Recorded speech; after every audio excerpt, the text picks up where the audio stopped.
From Jeremy to Mr. Klavan, I recently read an article from artofmanliness.com about etiquette for young men, encouraging the development of little habits to help one step out of themselves and think about other people in social interaction. Do you have any suggested habits to help develop this attitude? I'm a big believer in manners, a big believer in chivalry, in treating ladies like ladies.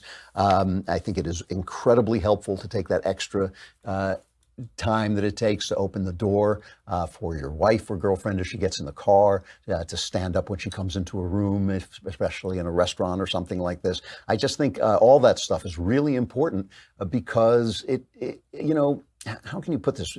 Everybody always says, oh, this is a way of men treating women like they're lesser creatures. Completely untrue, completely untrue. It is a way of declaring peace between the sexes and respect of the more powerful sex for what is often called the weaker sex, because it is, and I think it is a way of saying, I am here. If you believe, as I do, that men in the home should have a leadership role, that leadership is in service. It's service leadership, not tyrannical leadership.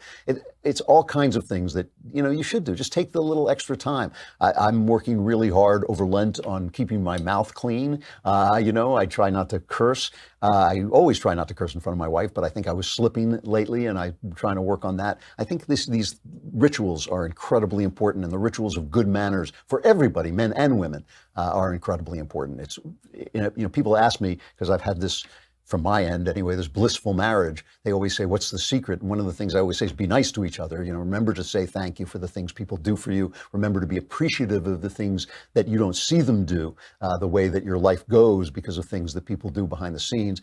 Don't forget those pleases and thank yous. They mean an awful, awful lot.